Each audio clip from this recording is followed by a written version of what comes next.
Hey everyone, welcome to Beginnings, the show that asks, where do creative people come from? My name is Andy, I'm the host of the show, and a writer and performer based in Los Angeles, California. I'll keep this intro quick. I have, I think, food poisoning? I don't know. But if you hear a little bit of weariness in my voice, it's probably that. Very excited about today's episode, though. This is Jack Cooper. If you don't know who Jack is, why don't I read you his bio right now? Originally from the File Coast, musician Jack Cooper began playing music professionally in the early 2000s, where after signing to Twisted Nerve Records, he began playing with musician Jim Noir. From 2009 to 2018, Jack played in two bands, Mazes and then Ultimate Painting, releasing a number of albums, as well as some solo records, and in 2019 he formed Modern Nature. Their latest album, Island of Noise, was just released on Bella Union, and it's fantastic. This one's real interesting. Jack's a thoughtful dude, and I think we spend more time talking about maybe the philosophy of creating than we do his childhood, which, you know, is right up my alley. And I'm always excited when a guest is willing to go along for the ride on that kind of conceptual vehicle. I guess that's how to complete that metaphor. But yeah, I first heard Jack's music. I think I maybe heard Ultimate Painting a while ago. I can't remember, but I know that his first album as Modern Nature really grabbed my attention, and I just love all his albums, especially this new one. It's great. By the way, if this is your first time listening to Beginnings, what I like to do here in the beginning is a little recommended if you like Jack's music, if you like indie rock, maybe you would like to hear interviews with other musicians. For example, just lately, I've done some great interviews with David Thomas from Pure Ubu, Indigo D'Souza, Night Jewel over the last year, Thurston Moore, Mary Timony, Ian Mackay. So check out those interviews. If you like what you hear and you want to subscribe to the show, you can do that on Apple Podcasts or wherever you get your podcasts from. I'm on Twitter and Instagram at Andy Beckerman. And coming up, I've got a ton of really amazing talks that I did, including John Linnell from They Might Be Giants, was just fantastic. John Vanderslice, another brilliant talk. And just recently, Nels Klein, wonderful guitarist. You might know him from his experimental jazz work or as the guitarist of Wilco since the early 2000s. So stay tuned for those and have a great holiday. I guess next week maybe we'll publish a little early so you can have something if you are if you're not scared of Omicron and are traveling for the holidays. But for now, let's talk to Jack.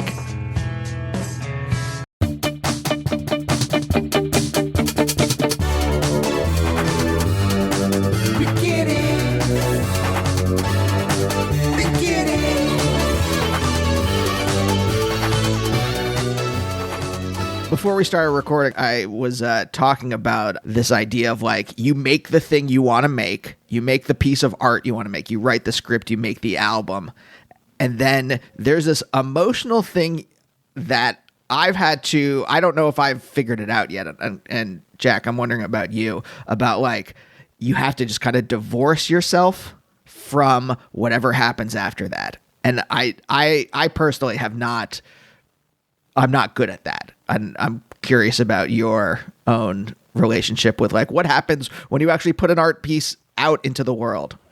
Yeah, well, I think that is the best course of action as far as sort of damage limitation on your, psyche. Is to kind of draw a line under it and put it out there. And you can sort of, obviously most of us who are, making records or, writing films or, doing anything creative, I think the majority of people are doing it for themselves and to communicate, I suppose. Yeah. But predominantly for themselves. I mean, that's really why I do it. I mean, but it's very difficult to just draw a line under it because you have these ambitions or you have this need to communicate. So once it kind of goes out into the kind of the industry or the sort of bureaucracy around it, it can get watered down. And it can also, well, you know, people don't care about it as much as you do. You know, that's normal. So the people that are working with you are working on like tens of other things probably at the same time. So they're not as invested in it as you are. So it's kind of unreasonable to think that they're going to dedicate the same amount of mental energy as you are, I suppose. Yeah. Yeah, that's something I learned a lot here when I moved out to Los Angeles. I moved out like about 4.5 years ago. And from New York, where everyone was hustling all the time, and then I got out here and it felt like everyone was just being really lazy about everything. And then I had to learn to like, oh, no one has the hustle in New York, and no one cares about the things that I want to do as much as I do. And so I'm the one, I have to like push people. I have to learn. I don't know if you have to do this, but like I have like, it's not in me to like push people to do things. And I have to like learn how to like, hey, you know, I want to do X, Y, or Z. I want this thing to be made. And now I need to like push this other person to do their part so that X, Y, or Z gets made. Absolutely. And you also, I mean, it's not necessarily something that you like to admit, but you know, the majority of us that are doing this kind of thing are, you have that mix of 50% huge amounts of self-confidence and then 50% massive amounts of self-doubt. Yeah. But the self-confidence thing, once you put it out into the kind of, you know, the infrastructure that you work in to get these things out into the world, I don't know about you, but I have this arrogance where I'm like, you should all be bending over backwards because you're privileged to be working with such this monumentous talent, you know. Mm-hmm. Yep. Yeah. Nope. That speaks right to my heart. Right. The kind of like, it is such a heady cocktail of like absolute arrogance and complete self-deprecation and insecurity. Yeah. I mean, it's interesting. Like, I do wonder about, like, you know, you brought up something. You're like, I do this a lot for myself. I'm just paraphrasing you, and I'm like, yeah, I do. Like, in some sense, when I write something, I write it because I'm writing something that I've never seen in the world, and I want this thing to exist. Yeah. And like, I think your music is also like, you know, there isn't a lot of. I'm trying to think of like. Of other bands. I don't know if I've listened to a lot of music that like the stuff you make. Like the new album, I'm like, I don't know. It feels pretty unique to me, right? I think that's one of the reasons why it resonates with me. And is there thank you. Like you did say like that it is to communicate with people. Like, are you when you try to make something? When you make something, is there some part of you that's like, I'm trying to find other people in my tribe? Yeah, possibly. But I suppose the older I get, the more I'm sort of coming to terms with the fact that I'm doing it for myself. And I suppose, you know, that's not necessarily the one-way street that it sounds, because I'm trying to communicate. I don't know. And I think music is a little bit different to sort of, you know, the written word, I suppose, in that I think music is better. Music can communicate things that written word can't. So the whole thing is very intangible anyway, if you know what I mean. Yeah. It's I'm sort of working in a medium that is sort of beyond comprehension, if that makes any sense. Yeah. I didn't mean to paint you in a kind of solipsistic light, because you know what? It's just more like, I think you're being more honest than a lot of other people. I think that's probably everyone who makes art on some level is probably making it for themselves. And then I would assume all the other things that come from it. I mean, unless you're a psychopath, not you personally. I mean, unless one is a psychopath, in which case they are just like, I mean, I know a handful of them, and it just seems, I have no idea what their motivations are beyond their psychopathy. Yeah, well, I think a lot of it is just a way of trying to process, what it is to be around and the human condition, and I think that's probably the primary reason. Really, is just trying to. It's a medium. It's a medium that just trying to figure out what the hell's going on. I mean, how did you come to this kind of conclusion? Like, have you always felt this way, your relationship to making things, or is this something that's gradually appeared to you through the process, through either like getting older or like having a more intimate or more mature relationship to the things you make? I'm just kind of curious about like what has prompted this. I don't know about epiphany. Maybe that's too strong a word, but. Well, I'm not too sure, to be honest. I think that's part of the, part of what I'm trying to work out, really. I've been reading John Cage's book Silence, Essays on Silence, and I'm paraphrasing, but he says like the highest purpose is to have no purpose at all. And interesting. Yeah, because I think the highest purpose is to have no purpose at all. That's what puts you in. That's what puts you in accordance with nature, because nature has no purpose, no logic and stuff. And so I feel like I've sort of settled into this thing where this is my vocation, my pursuit, and I try not to worry about the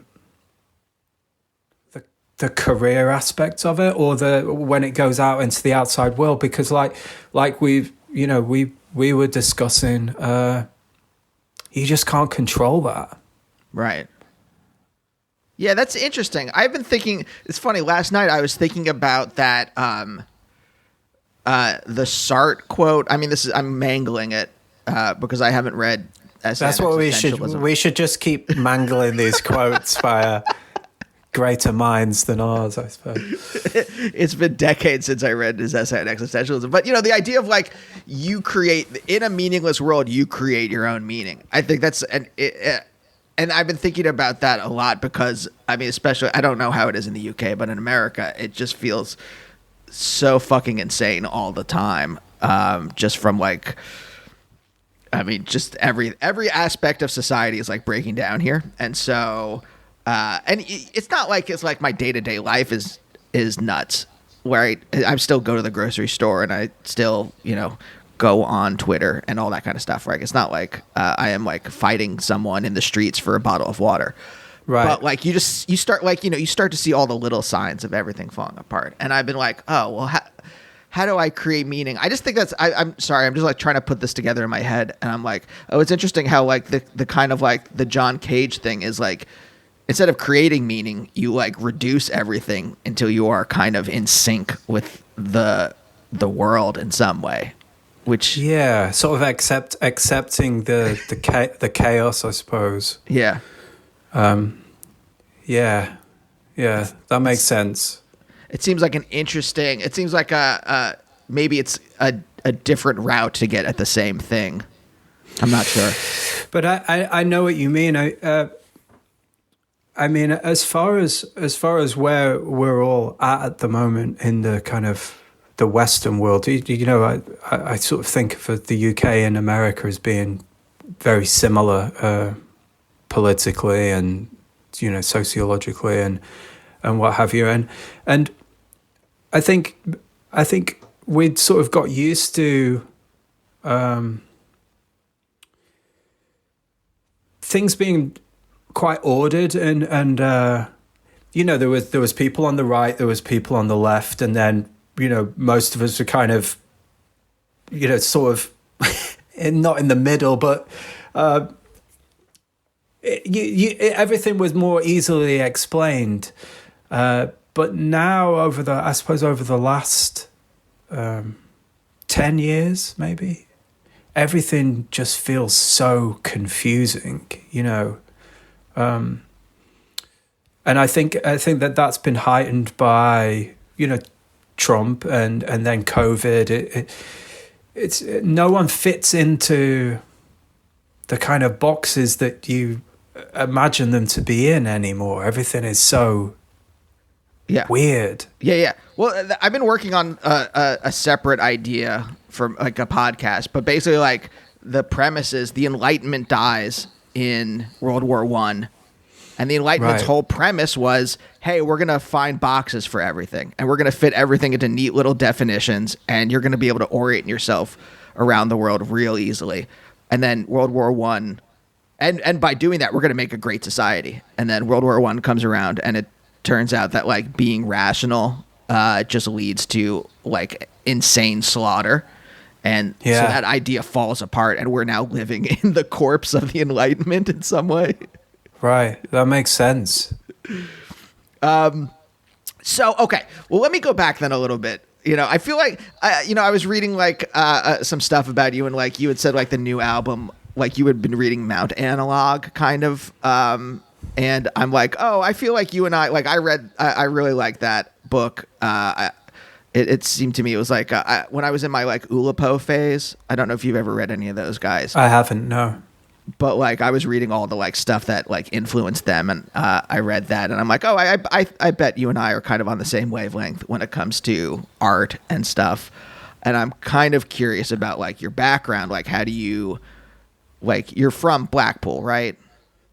Yeah, I'm from the Fylde Coast, which is a small, sort of peninsula in the northwest of England, and Blackpool is the nearest town to where I'm from. I'm from I suppose it's a small town village called Poulton-le-Fylde, and then I lived there until I was about 15, and then we moved actually into Blackpool, which is about 10 minutes away.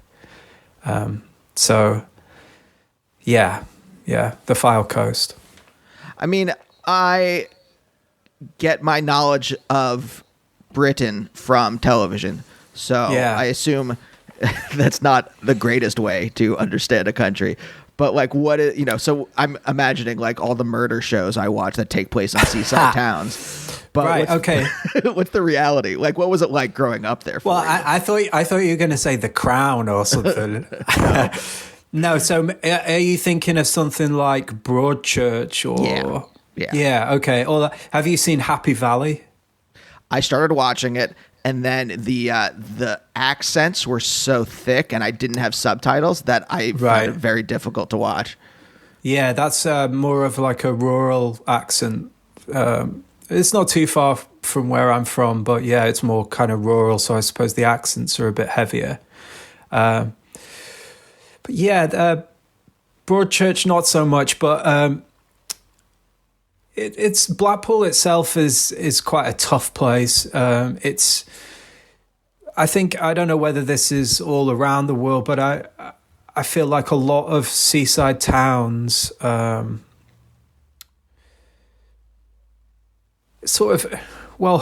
Blackpool specifically, in the summer there's the population is like 10 times what it is in the winter.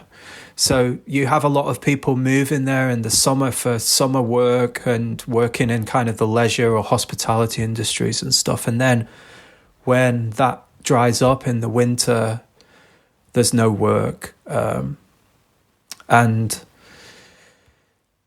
the British seaside has been, since the 80s, when people started going on foreign holidays more. The British seaside has kind of fallen by the wayside. So a lot of those towns, Blackpool, sort of seaside towns all around the coast, they're very, very down on their luck. There's no funding, especially now that we're not in the European Union.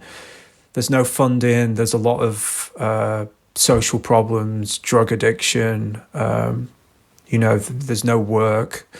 So these places, I feel a lot of them have almost been, because especially Blackpool is kind of, in a little corner. It feels like it's been neglected and sort of cut off and, pushed into the ocean sort of thing. But yeah, it's an interesting place. There's a lot to it. It has like a character, I would say. But yeah, it makes me sad when I go back to Blackpool itself, because it is so sort of down on its luck. But that's not unusual in the UK. When you were growing up, how would you said it had a character to it? Like, what was that character when in the 80s and into the 90s? Well, it attracted, it did when I was growing up, it had the sort of biggest gay population in Europe. Because I don't know whether that's,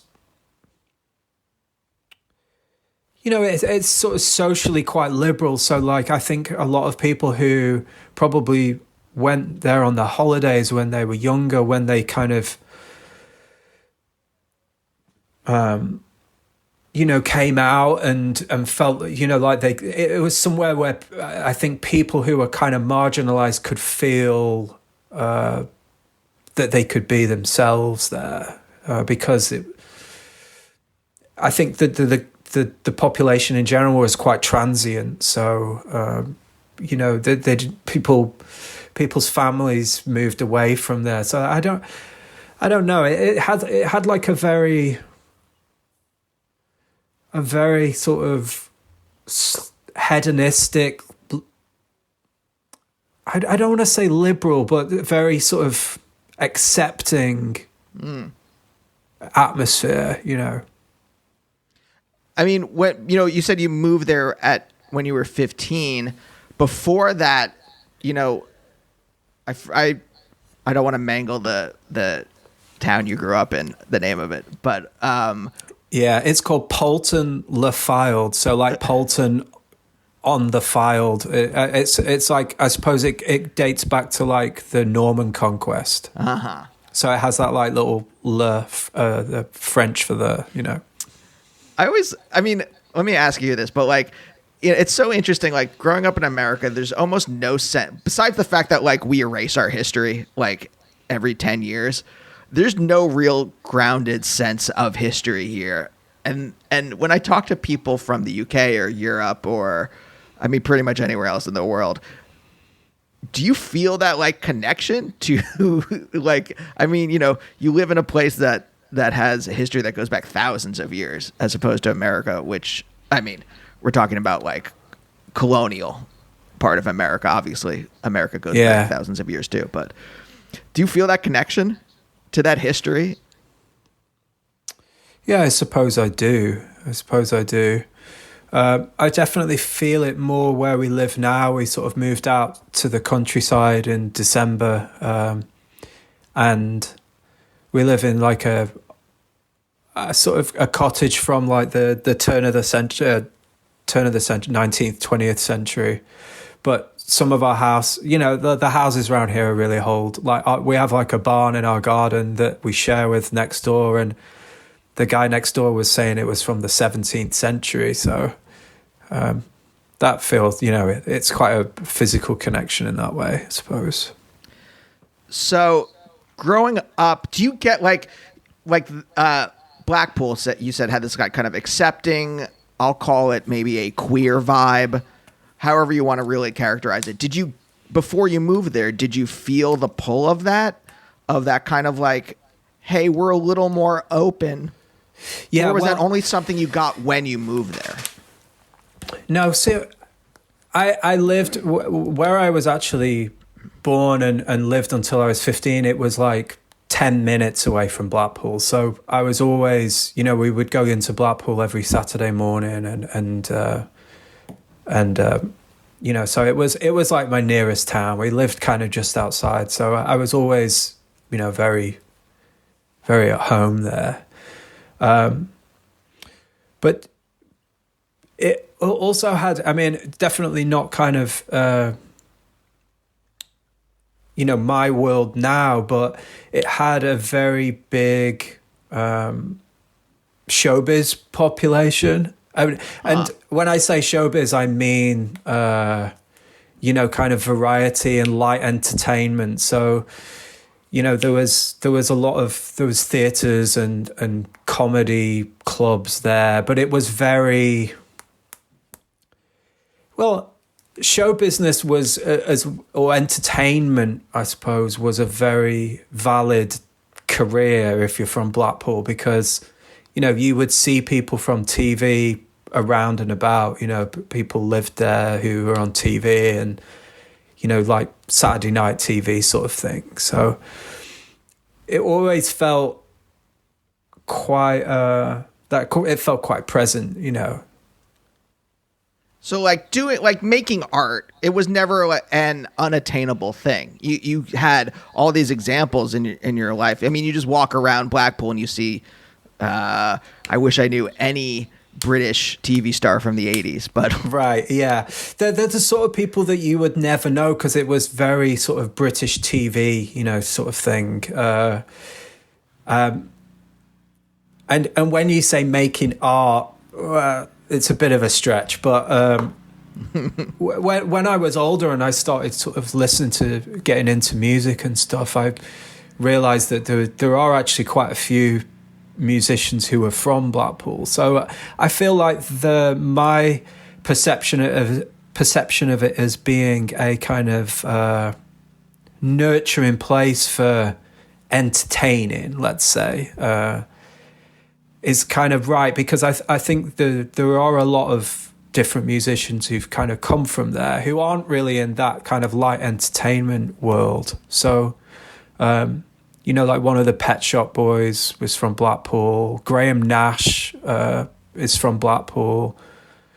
Robert Smith from The Cure, I think, is from there. Like Ian Anderson from Jethro Tull. So there's there's kind of a pedigree to it. John Lennon was conceived there, apparently. Yeah. So okay. I like that. I like the adjective you used, nurturing, because I think that is maybe better than the way I've been trying to characterize it. Because I do like that. Like, because what I look for on the show is or what are the things that allowed you to blossom into the artist you are, right? And it's never usually just a thing. Like, I met John Lennon when I was 5, and he encouraged me, and I've always carried that with me. I mean, you would have to be a lot older than you are. But Paul McCartney will change it too. But but you know what I mean? It's never a thing, but it is what are all these little factors? And I do find this geographic factor really interesting, that it gave you this kind of both this this vibe and also nerd, you had all these kind of examples in it, and there was this nurturing spirit to the area. Well, and also I think I sort of consider myself to have had a sort of lower middle class upbringing, but my parents are from working class backgrounds, and in England, in the UK, for the working classes, being an entertainer, whether that was, a musician or an actor, has always been quite a accepted thing. It was a way out. The same as being a footballer or something. It was a way of bettering yourself, I suppose. I think maybe the middle classes, it's kind of looked down upon a bit more, but I think for working class backgrounds, it's sort of seen as something to aspire to. Oh, that's so interesting. I I don't think I've ever heard that before. That there's a kind of like a posh arrogance, or looking down upon entertainment as a job. Whereas here, it's funny. Entertainment is like a fun way for rich people to make more money. Right. Yeah. Yeah. No, I think a lot of the great art and the great artists that have come out of the UK are definitely from working class backgrounds. Musicians, actors, writers, and a lot of the great art that they've made is contrary to the establishment and is critiquing and holding a light up to the establishment. So I think being an artist is very, very valued in the working classes in the UK. Now, the working classes in the UK, that has all shifted over the last few years. Mm. It's very different. So I don't know now. Yeah. So what was your household like then when you were growing up? Yeah, my mom, my dad, my sister, and me. Just pretty. It was great. I had a really nice upbringing. My parents kind of split up when I was a teenager, or they nearly split up, and then they really split up when I was a little bit older. But things kind of.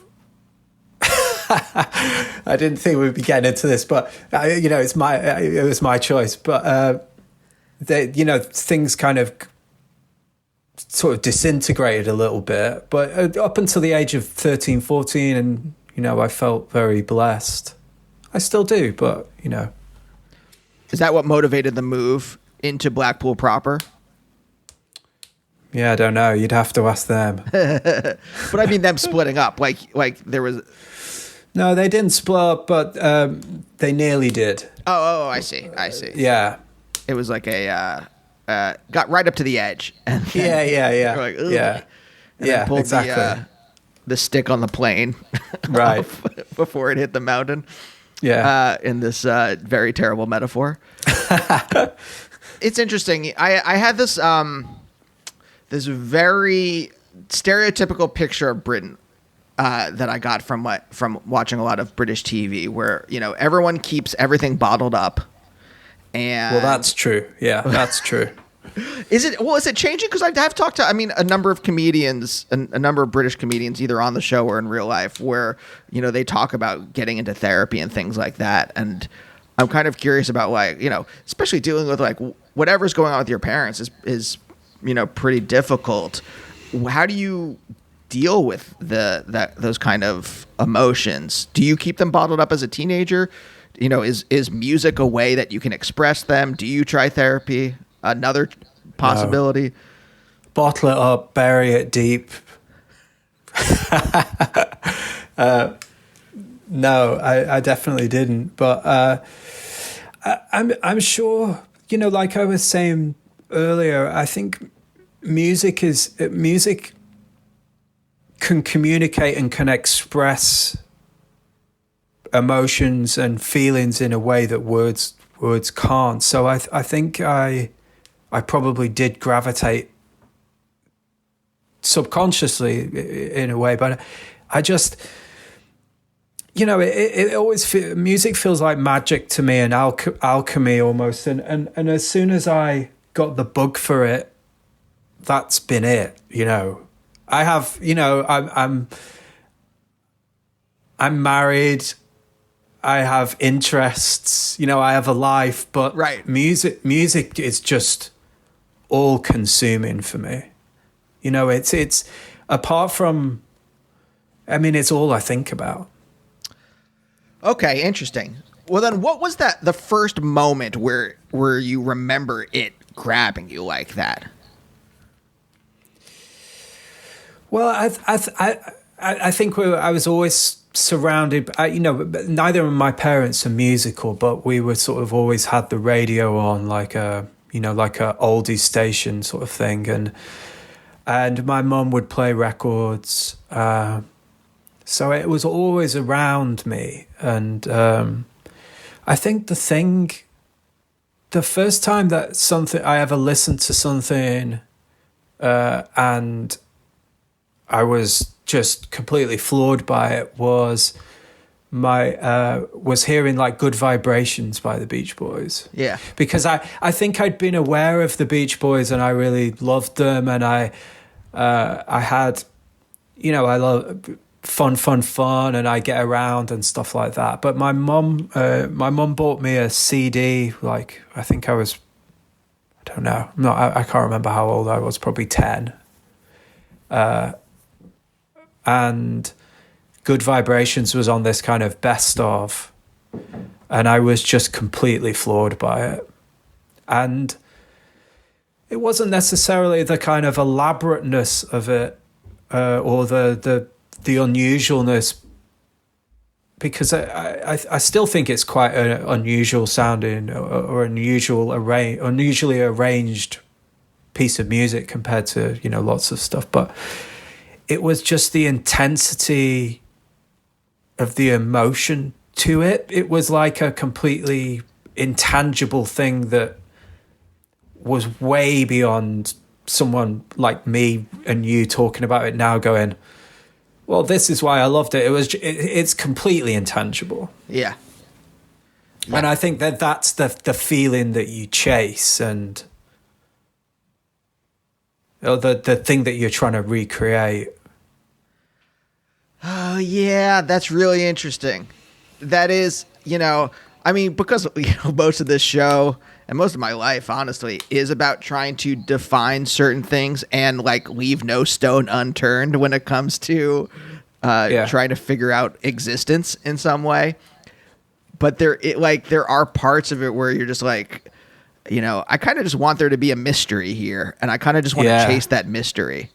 Yeah, it's the same with humor. There's no way of explaining really why something is funny. So I think it's a similar thing, really. Yeah. Yeah. There's just, look, there's a lot of vague words. Like I used the word vibe earlier, even though I'm much too old to really be part of the generation that uses the word vibe. But like, I think it appeals to me so much because it does kind of try to capture that intangible thing where you're just I'd say a lot that like something resonates or doesn't resonate with me, because that's the best I can do to articulate why it's gripping me, why a piece of art has gripped me, and just to say like we're resonating on the same wavelength, whatever that means.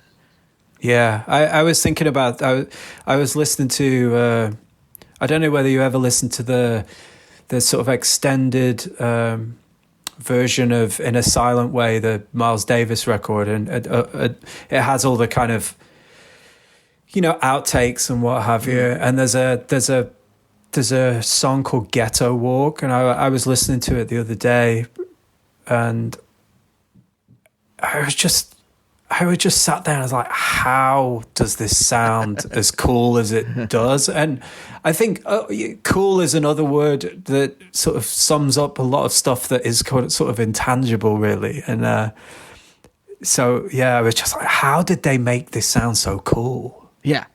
Yeah, I think like a lot of these words are just like, we're basically just trying to like make a constellation out of a bunch of like, there's a bunch of like points that we can kind of like define pretty well, but the thing that's in the middle, like when we actually like make the lines around the thing, whatever the actual thing we're talking about, the thing in itself, whatever in the middle of that we can't actually define, we can just like kind of talk about the borders. We can't actually talk about the thing. Right. There.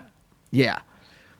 So Good Vibrations has this kind of intangible pull on your young mind. Yeah.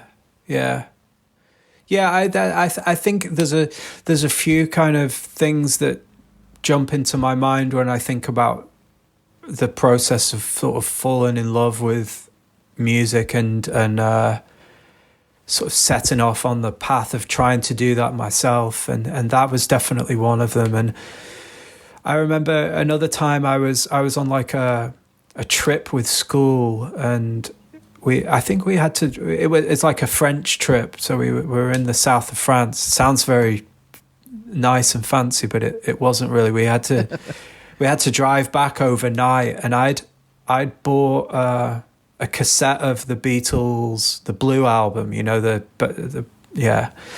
and I remember sat on the coach and like listening to "Here Comes the Sun" on headphones, and just being completely overwhelmed with how incredible it sounded. Yeah.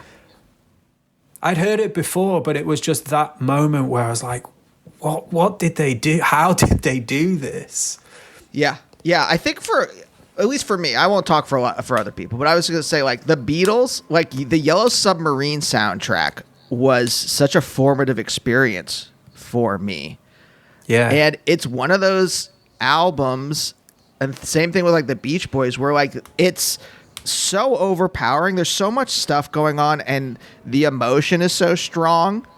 And that, especially if you grow up not expressing emotion, that it grabs you, and like you feel like you're inside of it in some way, if that makes any sense, at least for me. Yeah, definitely. And I get frustrated when you know, Paul McCartney must be one of the most interviewed people of all time, if not the most interviewed person of all time.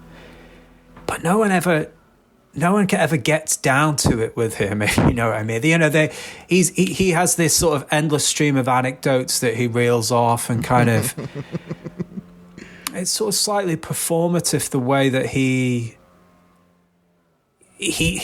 I'd love to hear him talk about stuff like this, like talk about the kind of intangible stuff. You know what I mean? Yeah. Well, I also wonder this, you know, I've been close to a couple famous people. I've been up close.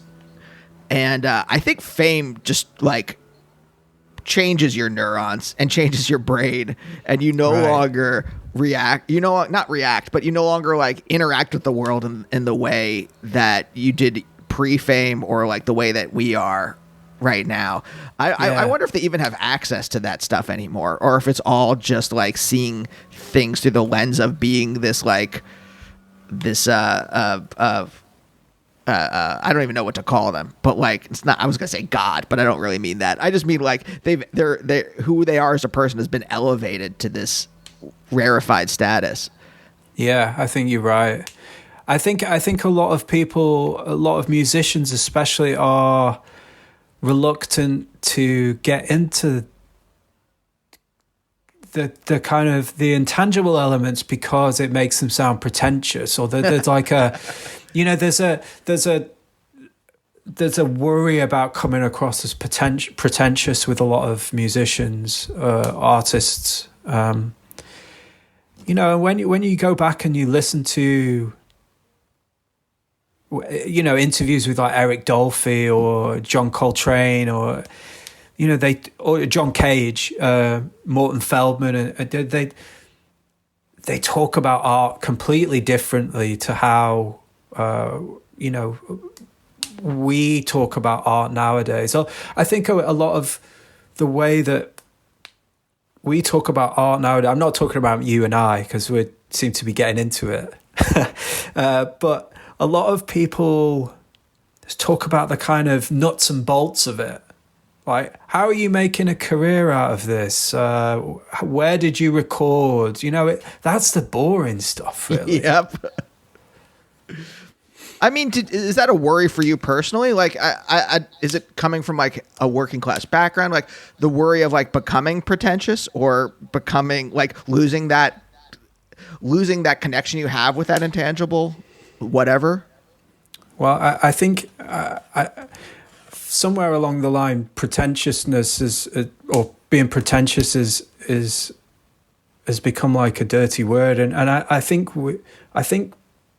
artists should be pushing themselves, should be striving, should be thinking much bigger, much wider.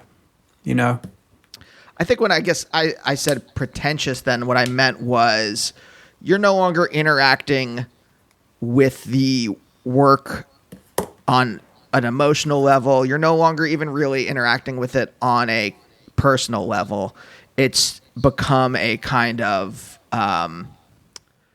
something for you to like something that is motivating your prestige.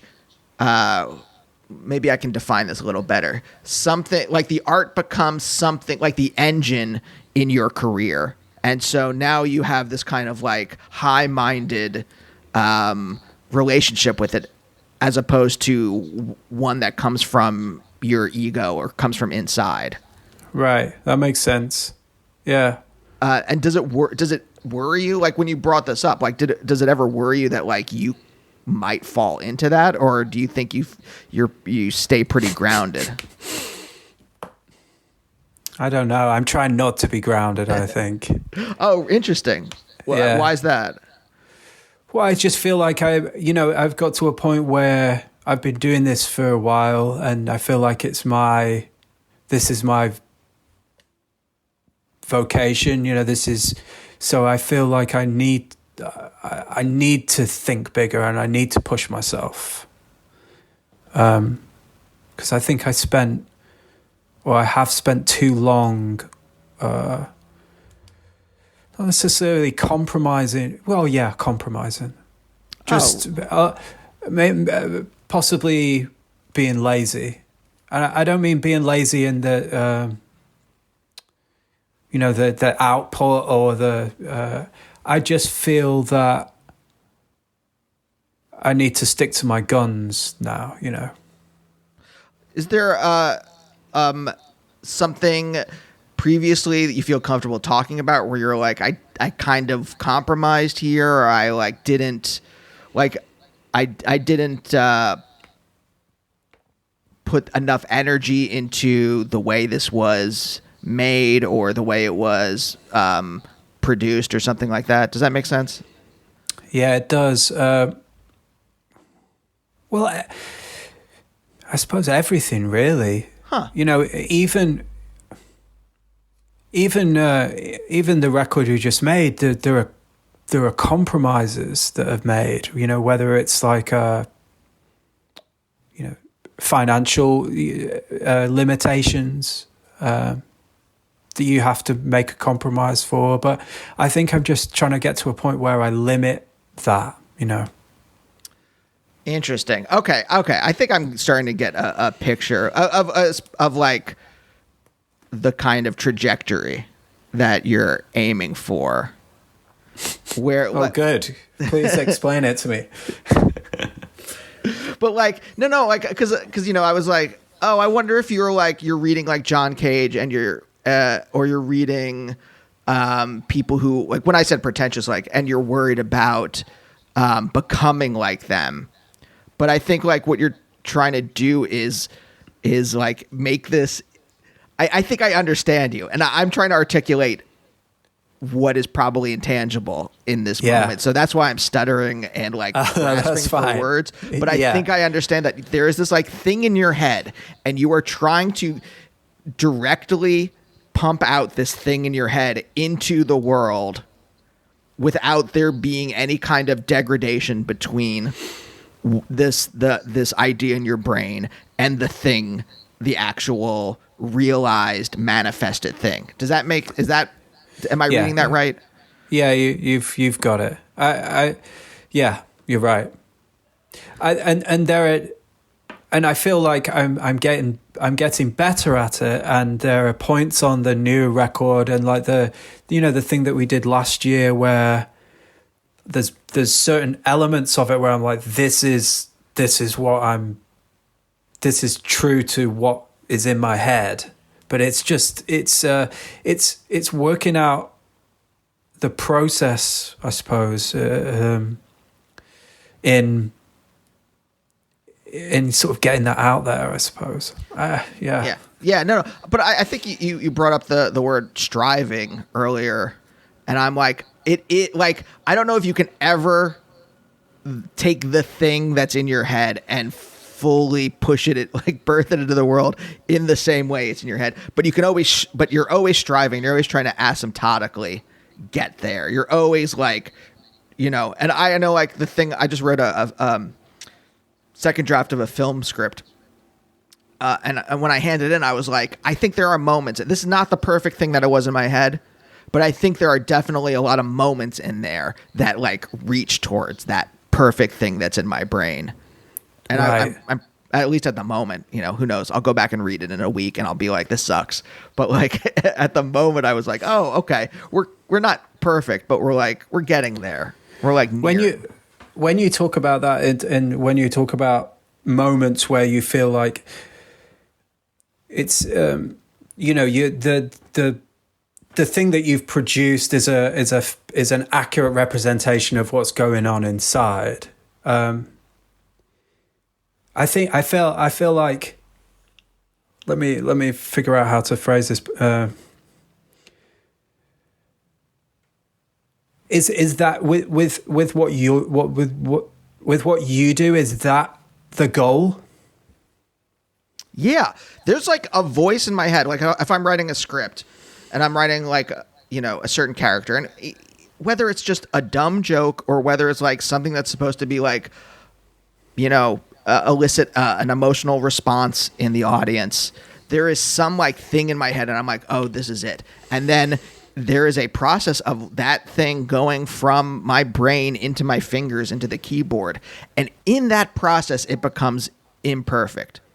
Whatever Right. it is, I'm like, there's a phrasing in my head and the translation, what I don't know what it is, but in the act of making it manifest, it's degraded a little bit or a lot. It's it just, and maybe that's me. Maybe personally, I just don't have the pathways. They're not built up well enough or whatever. I don't know. Maybe that's all artists. I don't know what the answer is, but I just know I think that, it is.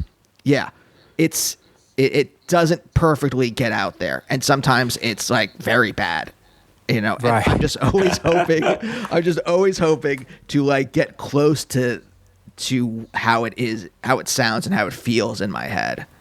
Yeah, and it becomes far more complicated when you start second guessing yourself in terms of trying to entertain people or not entertain, but trying to communicate with people and then trying to entertain them and then it be financially, you know, viable. Totally. I mean, And each one of those steps slightly waters down that initial thing in your head, get it onto the page, right? Yes. And what I'm curious about for you is, you know, especially as someone like you play with other people, right?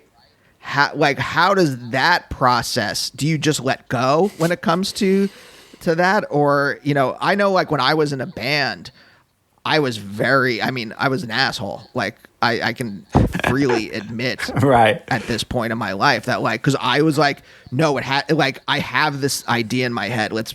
And I'm trying to force, instead of like, let go and be like, okay, if I'm going to play with other people, I have to kind of just be open to the experience of their ideas, mingling with my ideas. There was this kind of, just like controlling this, like I had this very control freak mentality that like, I mean, I think we wrote some very good songs, but also I think it was, you know, I think I was a shitty person in that. Yeah, I mean that's easy to do in those situations. Definitely be a shitty person, but yeah, I don't know. That's a whole minefield, whole process. I think it's, you know, it's work. It's difficult because you want to give people the freedom to express themselves within, you know, for themselves. But I feel like if you go into making a record and you have a very set framework and you get to a point where you're able to sort of convey that to the other musicians, then you're in a good place for having like a shared vision, I think. Just so happens that vision is, you know, it has to be mine. I mean, is modern nature like, is this kind of like do you think it's, I was going to say culmination. That's not the word I'm looking for, but like, is this the closest you're getting to like what's inside your head? You know, you've been playing music for a long time. Yeah, definitely. It's getting there, I think. I do feel really good about it, and I feel like the progression is really positive. I still feel like maybe, well, it's something that I might never achieve, but I feel like I'm 1 or 2 records away from doing something, you know, completely true to myself, or to make something great, you know. Yeah. I mean, are there, like, you know, when you first started playing music, are you just trying to chase this intangible feeling? Were there other kinds of things, like, you know, were there other occupations you wanted to try, you know, or was it always, you know, once you started feeling that feeling, was it like, I want to chase this, I want to do this? Yeah, it always was. I've had lots of occupations to you know, to sort of subsidize, you know, music, but it's always been what I've considered my vocation, I suppose. Do you remember, like, maybe not the first, but like an early moment where like it wasn't just like good vibrations and that kind of like feeling overtook you, but like that calling, like you using the word vocation, you know, is very strong to me, right? Where it really did feel like a calling to you. Yeah. No, I can't really think of something like that, because I just feel like it's always been there, you know. Interesting. So then, like, how has your life developed? You know, if you have this pull, this feeling in you, right? How has your kind of like, how have you like built your life to follow this? Well, I don't do much else, and I don't spend much money, you know.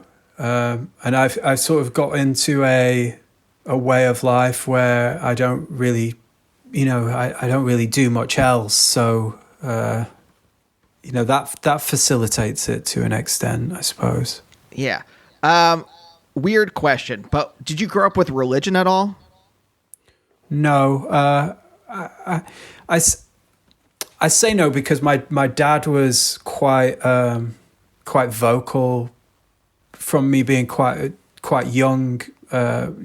He's quite forthright with his kind of, you know, he's an atheist, and I suppose I consider myself an atheist as well, although I'm probably leaning more,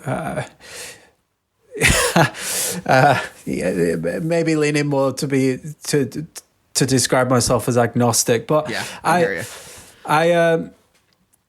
No, not really. We would go to church, you know, on special occasions, you know, Easter and Christmas and stuff. But I do feel like that organized religion has a place in my life, because my mum was brought up Catholic, and I sort of consider myself having been brought up Catholic. So that has a whole, you know, yeah, a whole thing going on. Yeah, no. I asked that because I do think there is this, you know, when I said before, like, we're living in the corpse of the Enlightenment, in when we don't have this kind of like overarching narrative to kind of fit things into, I find like we're always grasping for some kind of meaning or something in our life to orient us. And I think it's really interesting that this kind of like the thing that maybe filled that in for you was the intangible feeling of being inside music in some way. or like the kind of songs that really made you feel that when you were young, and that has like oriented your life, and I find that really fascinating. Yeah, I don't know. I mean, I suppose religion is there as a way of, or spirituality is a way of sort of embracing what science hasn't been able to explain yet. And I feel the same about music in a way, because most of a lot of the reasons why we are affected by music, whether that's in a sort of a sad way, or something can feel sort of overwhelmingly exciting, sort of,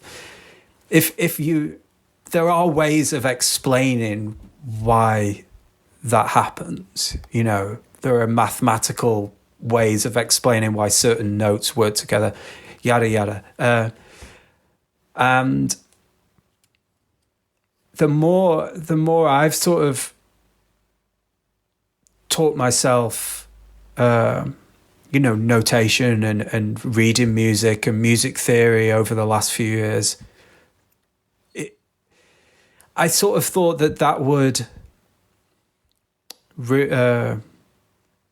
be, looking behind the curtain sort of thing. But it hasn't felt like that at all. If anything, it feels more magical. Yeah. Yeah. Yeah, because you can look under the hood, but that doesn't explain how it inspires the feeling. Yeah. In you, right. Yeah. Yeah. Jack, thanks so much for joining me today. Yeah, thank you. I've enjoyed myself. Yeah, this was a real delight. Oh, good. Yeah, you've caught me in a good mood. I mean, like I was saying earlier, I have some gripes today with the music industry, but I really do like talking about this stuff, and I appreciate you reaching out. Yeah, of course. I forget what the first album I heard of yours, but I've been a fan since then. It was a couple years ago. Oh, cool. The new album is really great. So thank you. Yeah. So thanks again. And we'll see you next time. Bye. Bye, oh, bye, oh, bye, oh, bye, oh, bye, oh, bye, oh, bye, oh, bye, oh, bye, oh, bye. Bye.